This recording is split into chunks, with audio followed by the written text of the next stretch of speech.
नमस्कार, future express में आप सभी का स्वागत है। मैं हूं वीरेंद्र कुमार और एक्सपायरी डे फॉर निफ्टी गुरुवार और वीकली कॉन्ट्रैक्ट की एक्सपायरी। ये दिन अब तक कैसे चला, सुबह क्या अप्रोच थी, अब सेकंड हाफ में एज पर स्टेट्स क्या अप्रोच होनी चाहिए, कौन से इंडेक्स अच्छा कर रहे हैं, स्टॉक फ्यूचर स्टॉक ऑप्शन सब पे करेंगे बातचीत। मेरे साथ इस कार्यक्रम में होंगे प्रशांत सावंत, उनसे करेंगे बातचीत आज के मेहमान। अच्छा, एक बार आप निफ्टी को लेके आइए और निफ्टी आपकी स्क्रीन पे 24546 और इंट्राडे हाई को देखिए, इंट्राडे लो को देखिए। देखिए, आज का ये सेशन आपको इस प्रोस्पेक्टिव से देखना चाहिए कि ये एक ऐसी ट्रेड चैनल से आई थिंक जिसे कहते हैं ना बंधा हुआ सेशन था, जो कि मंगलवार की शाम तक आते आते पता चल गई थी आपको कि मोर और लेस क्या होगा। मैं आपको सुबह याद होगा मॉर्निंग कॉल में कमेंट्री में एक बात कही थी कि जो ऑप्शन राइटर्स जिस तरीके से कॉल्स और पुट्स पे कैपिटलाइज होके गए हैं, वो आपको एक वेल डिफाइंड जोन है उसमें ट्रेड करना है। क्या थी बात सुबह? 24 600 700 800 कॉल राइटर्स के मंझे हुए जोन है, मंझे हुए कॉल राइटर्स के जोन है। And same is the case with put writers 24 500 600 400 हमारा बेस था। देखिए, आज गिफ्ट निफ्टी जब मैं सुबह 7 बजे कमेंट कर रहा था ऊपर था 25 पॉइंट ऊपर, बट उस वक्त भी मैंने कहा था कि बाय का सबसे appropriate zone considering I think Asian markets की सॉफ्टनेस, यूएस से संकेत, हमारे पुट राइटर्स का कन्विक्शन, दैट विल बी 24541 और 481। एग्जैक्टली सुबह का डिप इस ट्रैजेक्टरी पे आया और वो एक बाय ट्रेड था खूबसूरत। उसके बाद कमेंट्री में क्लियरली मेंशन था जो ट्रेड चैनल हमें मिल रही है उसके मुताबिक जब हम लोअर बेस पे ट्रेड पिक करेंगे तो किसी भी सर्कमस्टेंसेस में उस ट्रेड को रेजिस्टेंस की प्लेट लेकर आइएगा। कहां जाके हमें स्क्वायर ऑफ करना है, वो लेवल्स थे आपकी स्क्रीन पे आएंगे, दैट वाज 24674 एंड 706। ये ट्रेजेक्टरी में एक्सपायरी डे में बाजार कोलैप्स होगा और एग्जैक्टली वहीं पे जाके फिर कोलैप्स। तो एक खूबसूरत ट्रेड चैनल थी, उसमें आपको ट्रेड करना था ग्लोबल मार्केट्स, और आई थिंक हमारे सेंटिमेंट सिर्फ इसी के अंदर आपको एक ट्रेड दे रहे थे और वो जा चुका है ट्रेड, यकीन मानिए। अब जरा एक बार एक काम करते हैं, 24543 स्क्रीन पर जरा एक बार ये निफ्टी लेके आइए और पैरेलली देखिए कि हो क्या रहा है। अभी एक एडवांटेज निफ्टी जो कैरी कर रहा है ना, आप यकीन मानिए, that's I think as of now is Nifty IT. Nifty IT 39,537 पे अपनी एक हिस्टोरिकल कैंडल है और वो कैंडल परसिस्ट करती है CY21 के लास्ट और फर्स्ट मंथ ऑफ 22 और उसका जोन यही है अप्रोक्सीमेटली। अगर आप देखें तो 39,600 39,670 हम एक क्रिटिकल मार्क को क्रॉस करने की कोशिश कर रहे हैं। निफ्टी के पास एज ऑफ नाउ कोई बड़ा एडवांटेज है तो वो है निफ्टी आईटी। नाउ इस एडवांटेज को देखते हुए ऑप्शन राइटर्स क्या कर रहे हैं, मैं अभी आप यकीन मानिए 1 घंटे से डेटा रीड कर रहा था। आईटी का डेटा, चाहे वो टीसीएस हो, चाहे वो इन्फोसिस हो, चाहे वो टेक महिंद्रा हो, स्ट्रॉन्ग था। आइए ऑप्शन राइटर्स को देखते हैं। देखिए, 24,500 की कॉल पे जहां अप्रोक्सीमेटली हम खड़े हैं वहां पे करीब करीब 40 लाख का बिल्डअप है, लेकिन एक स्ट्रॉन्ग ग्रिप जिस कॉल राइटर ने ली है वो है 24,600 का with outstanding OI of 1.65 CR. Intraday में करीब करीब 1 करोड़ 11 लाख शेयर जुड़े, दैट्स गुड। और नीचे पुट राइटर्स में अगर कहीं पे स्ट्रॉन्ग ग्रिप ली है तो with outstanding OI of 1.3 CR 59 lakh का addition, that's 24500। So as of now याद रखिएगा, अभी ट्रेड नहीं है निफ्टी में, अभी ट्रेड नहीं है, बट क्योंकि अब क्या है ना, ऑप्शन राइटर्स ने आपको ग्रैब कर लिया, अब आप ट्रेड करके दिखाइए कहीं पर। बट एक बात याद रखिएगा, दैट बेस और वो जो कैलकुलेशन थी, फॉर्मूला जो था बेस का, वो अभी भी परसिस्ट करता है और उसके मुताबिक निफ्टी के लिए अभी भी that 24521 and 481 will be a strong bye zone. लेकिन हमारे पास एडवांटेज होना चाहिए निफ्टी आईटी का। तो अगर आपने ट्रेड फिर पिक किया है डिप में, देखिए क्या कर रहा है। मैं आपको एक इंट्राडे चार्ट पे लेवल देता हूं और वो है करीब करीब 605 की ट्रैजेक्टरी। एक बार अगर निफ्टी इंट्राडे में फिर 605 काटे तो शायद एक और स्विंग जनरेट करेगा towards I think morning swing high. But frankly speaking आज का सबसे खूबसूरत ट्रेड था सुबह सुबह। Same is the case with Nifty bank. लेके आइए सुबह का निफ्टी बैंक। क्या बात हुई थी? 52,360 52 करीब करीब 1080 और ये 300 पॉइंट का क्लस्टर, ये क्या है? 10, 20 और साथ ही साथ करीब 11 लाख के आउटस्टैंडिंग वाई के साथ ऑप्शन जोन है। इसमें आइएगा, ट्रेड पिक कीजिएगा और जो भी ट्रेड आप पिक करें बिना कोई बड़ा दिमाग लगाए, एग्जिट एट RS1। RS1 क्या था, लेके आइए जरा। सुबह क्लियरली मैंने डिफाइन किया था कि बिना किसी शर्त आपको 652 और 740 पे एग्जिट करना है। और निफ्टी बैंक का आज का इंट्राडे हाई आप देख सकते हैं आपकी स्क्रीन पे, इट वाज एग्जैक्टली 665, वहीं गया और कोलैप्स हो गया। तो ऑप्शन स्टेट के प्लेसमेंट्स के मुताबिक आपको ट्रेड मिले। अच्छा, अब देखते हैं क्या कर रहा है निफ्टी के ऑप्शन राइटर्स, आप क्या कर रहे हैं। आपकी स्क्रीन पे we are right now at 52,293, हम करीब 52,300 के क्लस्टर पे आके ट्रेड कर रहे हैं। हमने अगेन एक करीब 52,150 पे एक इंट्राडे डबल बॉटम क्रिएट किया और वहां से एक पुल बैक दे चुके हैं करीब 150 पॉइंट का। नाउ इट्स क्लियरली विजिबल कि जहां पे पुट राइटर कंफर्ट है वो है 52,000, वो है 52,100, वो है 52,200 और ऊपर अभी भी जो 52,600 है, 52,700 है, 52,800 है, ये कॉल राइटर्स का डोमिनेटेड जोन है। तो यकीन मानिए वो सुबह वाली जो चैनल है वो अभी भी परसिस्ट करती है। इन स्टैट्स के मुताबिक उसमें कोई बड़ा बदलाव नहीं आया है। अच्छा, अब आते हैं प्रशांत जी के पास। प्रशांत जी नमस्कार, कार्यक्रम में स्वागत है आपका। बताइए इंडस्ट्रीज पे आपकी अप्रोच क्या है, कैसे अप्रोच करना है आप निफ्टी बैंक को, ट्रेड्स कहाँ पर लेंगे आप? जी वीरू जी नमस्ते, गुड आफ्टरनून और सभी दर्शकों को नमस्कार। तो यहाँ पे सबसे पहले अगर हम निफ्टी को देखें तो मुझे लग रहा है कि अभी हम जिस लेवल पे ट्रेड कर रहे हैं 24,550 ऑलमोस्ट, और जो हाई बना के आए हैं वो है ऑलमोस्ट 24,675 670 के आसपास। तो मुझे लग रहा है कि ये हाई बहुत अहम होगा आगे जाकर। अब क्या करना होगा, तो चेज नहीं करना चाहिए। सिर्फ जिनके पास पोजीशन है वो शॉर्ट टर्म के हिसाब से 24,450 475 इस जोन से ट्रेड कीजिए, और जो पोजिशनल लॉन्ग है वो करीबन 24,350 375 इस जोन को एक ट्रेलिंग स्टॉप लॉस करके यूज कर सकते हैं। इस लेवल पे इंडेक्स को चेज बिल्कुल नहीं करना चाहिए। और जैसा आपने कहा 24,610 605 ये जो एक स्पॉट का लेवल है, ये अगर दोपहर में क्रॉस होता है तो डेफिनेटली 24,600 का जो कॉल राइटर है वो वापस थोड़ा कवर के लिए आएगा। वहां से आपको 40-50 पॉइंट की एक एक्सपायरी मूव मिल सकती है। तो आप इंट्राडे के लिए इस जोन को 24,605 610 ट्रैक कर सकते हो, स्पेशली दोपहर के सत्र में। बट पोजिशनली मुझे लग रहा है कि आप सिर्फ ट्रेल करना चाहिए। इसके सामने मैं जब बैंक निफ्टी को देखता हूं तो एक 20 डे के नजदीक है, जो कि एक सपोर्ट है, और ऑलमोस्ट 5 दिनों से इस लेवल से छेड़खानी कर रहा है, टच एंड गो हो रहा है, ना रेजिस्ट कर रहा है ना सपोर्ट ले रहा है। तो यहाँ पे जो 3-4 दिनों पहले लो बना हुआ था, जो था करीबन 51,750 51,750, पोजिशनली एक बहुत बड़ा लेवल है। जब तक हम इसके नीचे क्लोज नहीं होते, मुझे लग रहा है ये कंसोलिडेशन चलता रहेगा। और ओवरऑल ऊपरी लेवल के टारगेट्स क्या होने चाहिए, तो अगर हम आज का हाई क्रॉस करें तो एक डेली चार्ट पे गैप नजर आएगी करीबन 53,000 पे, यही आपका टारगेट होगा। बट जब तक हम आज का हाई क्रॉस नहीं करते, मुझे नहीं लग रहा है कोई मोमेंटम आएगा। तो सिर्फ जो लो बना हुआ है स्विंग में, जो मैंने कहा 51,750, यही आपका पोजिशनल स्टॉप लॉस होना चाहिए।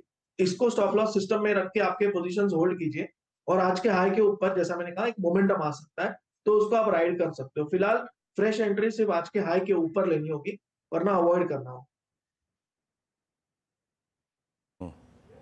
जी हाँ। इस बीच आपकी स्क्रीन पे कुछ नंबर्स आते हुए बिन बेयरिंग्स के, यहाँ पे मुनाफा लगभग 7 करोड़ से घटकर करीब 6 करोड़ रुपये रहा। मीनवाइल आपने एक चीज़ देखी होगी, एक फ्लैश चला था अभी फॉरेक्स मार्केट में, रुपया रिकॉर्ड न्यूनतम स्तरों पे है। तो फॉरेक्स मार्केट में रुपए की वीकनेस याद रखिएगा, ये एक एडवांटेज होती है इटसेल्फ। अगर आप देखें आईटी के लिए, लोकल करेंसी का अगर आप देखें वीक पड़ना, तो आईटी आज वैसे ही मजबूत है, तो इसके लिए एक स्ट्रॉन्ग केस बनता हुआ सेकेंड हाफ के लिए भी। अब आते हैं प्रशांत जी, आपके 3 जो कन्विक्शन आइडियाज हैं उनके क्या पिक कर रहे हैं आप? तो जी फर्स्ट पिक मेरी होगी बिरला सॉफ्ट, आईटी में और ओवरऑल मिड कैप आईटी में भी अच्छा ट्रैक्शन हो रहा है। तो मुझे लग रहा है यहाँ पे 722 स्पॉट स्टॉप लॉस रख के हम लॉन्ग जा सकते हैं। टारगेट होगा 755 750 750 755। नेक्स्ट पिक बाटा होगी। यहाँ पे काफी दिनों से एक कंसोलिडेशन चल रहा था, बट वो कंसोलिडेशन एक अहम लेवल के ऊपर है जो प्राइस एक्सेप्टेंस बता रहा है। तो यहाँ लॉन्ग जा सकते हैं 1525 1525 स्पॉट के नीचे स्टॉप लॉस रखेंगे, और 1590 1590 से लेके 1600 1600 ये आपके टारगेट्स हो सकते हैं। नेक्स्ट पिक होगा एक स्ट्रॉन्ग स्टॉक जिसने डिप ली है, वो है पेट्रोनेट, और मुझे लग रहा है यहाँ पे स्टॉप लॉस रखेंगे 334 334, और यहाँ से 360 365 360 365 ये टारगेट्स रख सकते हैं। ओके ये 3 ट्रेड्स आपके हो गए और एक ही करके स्कीम पे रखता हूँ। दैट्स पेट्रोनेट बाय 344.90 पे और Birla soft mid cap IT में करीब करीब 755 के लक्ष्य के लिए 734 की रेंज में ट्रेड करता हुआ।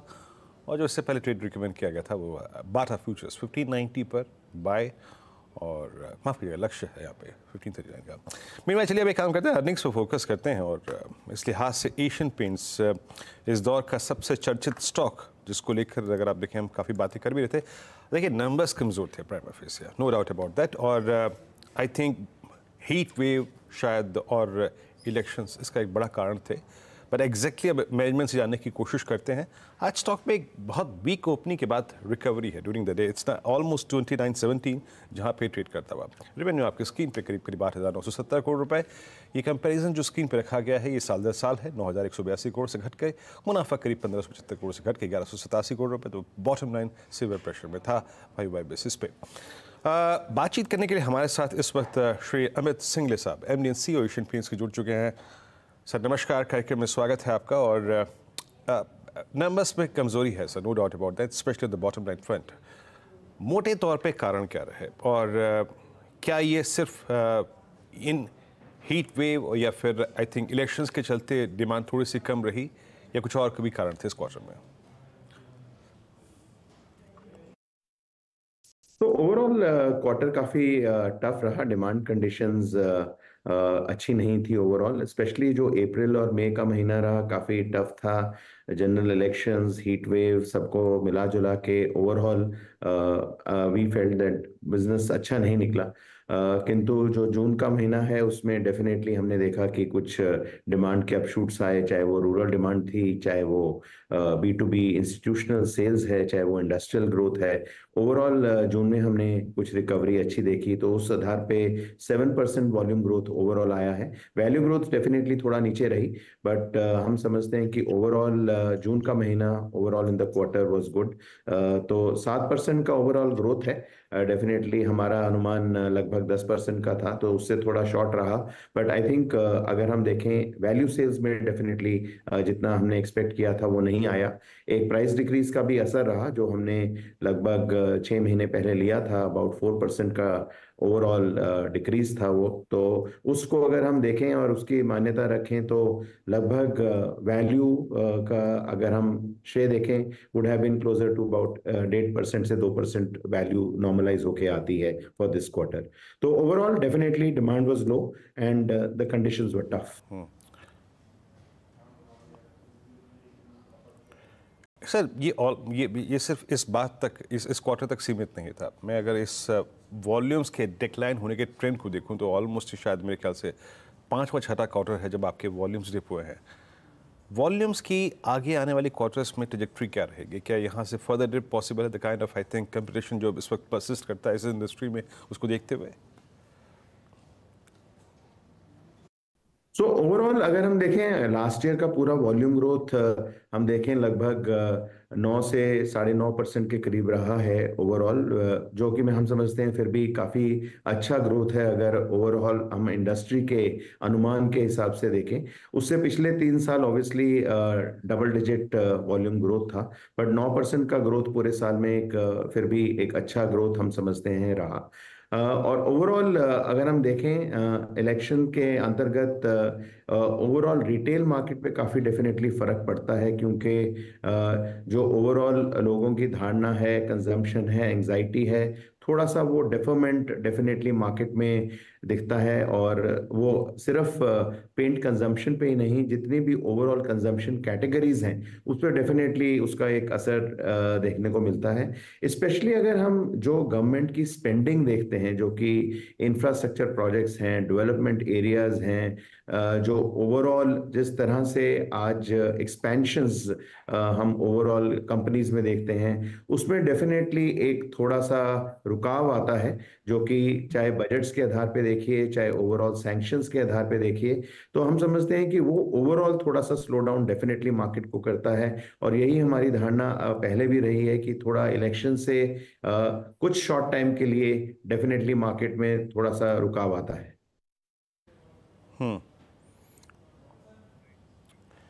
सर अब ये तो हम सब जानते हैं, आई मीन इस वक्त टफ सिचुएशंस है, न्यू एंट्रीज हुई हैं, अभी एग्जिस्टिंग मार्केट जो है वो कई आई थिंक प्लेयर्स के पीछे बट रहा है। तो ऐसे में क्या सर, आई थिंक अपने मार्केट को स्ट्रॉन्ग रखने के लिए, अपने बाजार हिस्सेदारी को, क्या आपने जो डीलर्स के मार्जिन हैं वो बढ़ाए हैं क्या? ये किया है क्या आपने? नहीं, हमारी जो हमने पूरा ओवरऑल अपना दृष्टिकोण रखा है, ओवरऑल जो हमारी ब्रांड इक्विटी है, जिस तरह से हमारी इनोवेशन है, नए प्रोडक्ट्स हैं, जिस तरह से हमारी डिस्ट्रीब्यूशन सर्विसिंग है, हमने उसके ऊपर अपने स्ट्रेंथ्स के ऊपर ज़्यादा फोकस किया है। क्योंकि हम समझते हैं कि जो आज हमारे डीलर्स के साथ जो रिटर्न ऑन इन्वेस्टमेंट है, वो आज की तारीख में भी इंडस्ट्री में is the best in terms of what people get. तो उस हिसाब से हम समझते हैं जो मार्जिन्स हैं और जो कैपिटल आज डीलर्स अपनी बिजनेस में लगाते हैं, वो एक कॉम्बिनेशन है, सिर्फ मार्जिन्स का रोल नहीं है। और उसी धारणा को लेके एशियन पेंट्स चलती है कि जो रिटर्न ऑन इन्वेस्टमेंट है वो डीलर का सबसे ज्यादा रहना चाहिए, और वो हमारी ये मानना है कि वो अभी भी तत्पर है और कंटिन्यूड है। ओके सर, बहुत बहुत शुक्रिया आप इस कार्यक्रम में शामिल हुए। आई थिंक सही मुद्दों पे बात की आपने, इंडस्ट्री के हालात, मार्जिन्स, वॉल्यूम्स और साथ ही साथ आई थिंक डीलर्स मार्जिन्स हैं उनको लेके कमेंट किया आपने। बहुत बहुत शुक्रिया and sir, best of luck for next quarter. एक बार निफ्टी को लेके आइए आपकी स्क्रीन पे, इट्स 24592। तो अगेन उन सुबह के ऑलमोस्ट अगर आप देखें जो लेवल्स थे उन्हीं पर रिएक्ट करता हुआ फिर एक पुल बैक आया।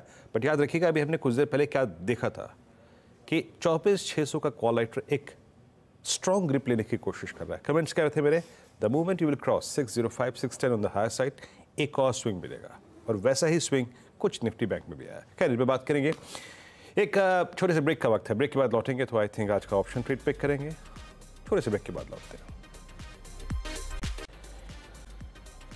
ओके चलिए, स्वागत है आपका कार्यक्रम में एक बार फिर से। और निफ्टी एक स्ट्रेच देखिए ऊपर आया है, 24,607 बात करते करते क्रॉस हो गया, और बैंक निफ्टी को देखिए करीब 52,430 शानदार स्विंग जनरेट करता हुआ।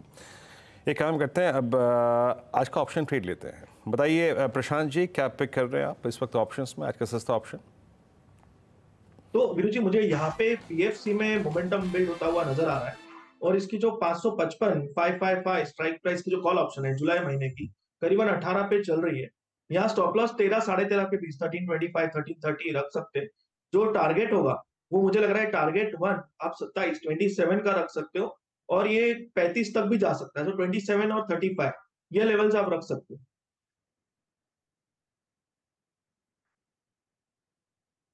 सी पर आपका एक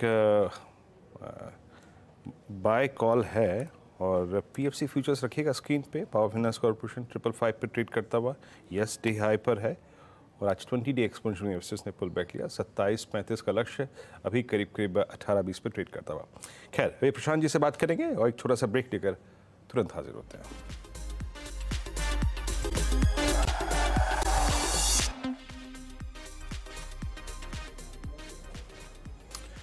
ब्रेक के बाद कार्यक्रम में आप सभी का फिर से स्वागत है। और निफ्टी एक स्विंग जनरेट करके आया, जैसे ही अगर आप देखें 605 का मूव दिया इसने, उसके ऊपर लगभग फिर 640 की डिरेक्टरी अभी स्ट्राइक करके आया। एक बात याद रखिएगा, आपके ट्रेड चैनल्स डिफाइंड हैं, बट किसी भी सर्कमस्टेंसेस में, किसी भी सूरत हाल में अगर निफ्टी, देखिए मैं बात कह रहा हूँ यहाँ पे, अगर आपने लोअर ट्रेजेक्टरी से फिर ट्रेड पे किया, फिर आपको स्विंग मिल चुका है, किसी भी सूरत हाल में जो RS1 है अगर कटता है तो एक बड़ा मूव आएगा। क्योंकि इस बाजार की आज की टेंडेंसी रही कि इसने अप्रॉक्सीमेटली 1130 से लेकर 1230 के बीच में फिर 24,600 के कॉलेटर को बाहर कर दिया। तो अभी ट्रेड चैनल वही है, डिफाइंड है, बट अगर किसी भी सर्कमस्टेंसेस में 674,706 करता है तो याद रखिएगा 60-70 पॉइंट निफ्टी ऐसे ही ऐड कर देगा। बस मैं एक पिक्चर ड्रॉ कर रहा हूँ। असल में होता तो इस कार्यक्रम में एक ही ब्रेक है, लेकिन पिछले कार्यक्रम में एक ब्रेक मिस हो गया था, तो इसलिए यहाँ पे एक ब्रेक और लेना पड़ा। खैर अब हिसाब किताब पूरा हो गया, निफ्टी बैंक में बातचीत हो गई। प्रशांत जी बहुत बहुत शुक्रिया, आप इस कार्यक्रम में शामिल हुए, सभी काउंटर्स और इंडस्ट्रीज पे अपनी राय रखी आपने, बहुत बहुत शुक्रिया। आपसे अगली मुलाकात होगी आज कमाई का अड्डा में, तब तक के लिए नमस्कार।